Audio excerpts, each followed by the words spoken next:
కాంగ్రెస్లో విలీనం లేదంటూ తెరాస తన అభిప్రాయాన్ని కుండబద్దలు కొట్టిన తర్వాత తెలంగాణ కాంగ్రెస్ నేతలు కేసీఆర్పై విమర్శలు గుప్పించారు. కాంగ్రెస్ సీనియర్ నేత జానారెడ్డి నివాసంలో మాజీ మంత్రులు శ్రీధర్బాబు, సుదర్శన్ రెడ్డి, షబ్బీర్ అలీ భేటీ అయ్యారు.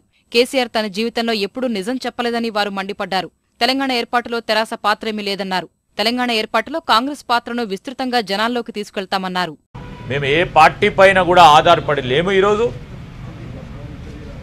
ఏ పార్టీ లేకుండానే రాబోయే మున్సిపల్ ఎన్నికల్లో కానీ, శాసనసభ ఎన్నికల్లో కానీ, పార్లమెంట్ ఎన్నికల్లో కూడా పోటీ చేయాలనే ఉద్దేశం ఇప్పటికి కూడా ఉంది. ఖచ్చితంగా కూడా ఈరోజు ఖమ్మం ప్రాంతానికి, ఖమ్మం జిల్లాకు సంబంధించి, భద్రాచలం సంబంధించిన అంశం విషయంలో మాకు కూడా ఎక్కడ రాజీ లేదు.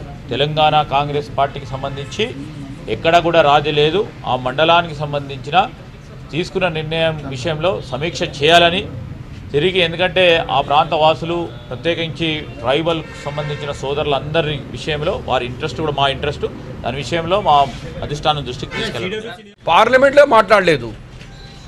ఇలా పార్లమెంట్ అంత గొడవలైతే మీరు ఒక్క ఎంపీ మీ మీ మీ మీ आपकी ताकत क्या है ఒక్కసారి ఆలోచన చేయండి. ప్రపంచం మొత్తం చూసినారు ఏ పార్టీ ఏ రంగులు మార్చింది, ఏ పార్టీ ఉసిరలి తిరగ రంగులు మార్చింది. సోనియా గాంధీ ఎంత గట్టిగా నిలబడి ఈ బిల్కు పాస్ చేయించినది. స్వాతంత్రం ఇచ్చిందని ఎలిజబెత్ రాణికి కృతజ్ఞతలు చెప్పి సన్మానం చేస్తామా అన్నారు సోనియా గాంధీ కేసు. పని మొత్తం కుటుంబం పోయి తీసుకుపోయి కాల్మొక్కి ఎందుకు వచ్చినాడు?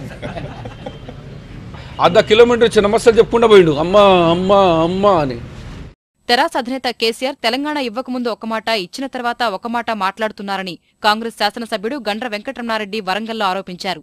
దేశ స్వాతంత్ర్యం కొరకు పోరాడినటువంటి సుభాష్ చంద్రబోస్తో, మహాత్మా గాంధీ లాగా పోల్చుకుంటూ పరోక్షంగా సోనియా గాంధీ గారిని ఎలిజబెత్తో పోల్చడం అనేది ఇది నిజంగా తెలంగాణ ప్రజలు ఎవరు కూడా హర్షించారనే మాట చెప్తా ఉన్నారు. మీరు ఎప్పుడైతే 20వ తారీఖు నాడు బిల్లు పాస్ అయిన సందర్భంలో మీరు ఒక్కసారి వెనుక ఉద్యోగి మీరు మాట్లాడిన మాటలను రిమైండ్ చేసుకోండి. సోనియా గాంధీ గారు లేకపోతే తెలంగాణ రావడం అనేది జరిగేటువంటి పరిస్థితి కాదని చెప్పి వారికి కృతజ్ఞత మీరు మీ కుటుంబ సభ్యులు అందరూ కూడా కలిసి మరి కృతజ్ఞతలు చెప్పినటువంటి మాటను మళ్ళీ నిన్న మీరు ఆ రకంగా మాట్లాడడం అనేది ఎంతవరకు సమంజసం అనేటువంటి మాట ఈ సందర్భంగా అడుగుతా ఉన్నాం. విలీనం, పొత్తు ఉంటుందని తాము ఎప్పుడూ భావించలేదన్న కొంతమంది నేతలు తెలంగాణ ఉన్నంతవరకు కాంగ్రెస్ను ప్రజలెవరూ మరిచిపోరన్నారు.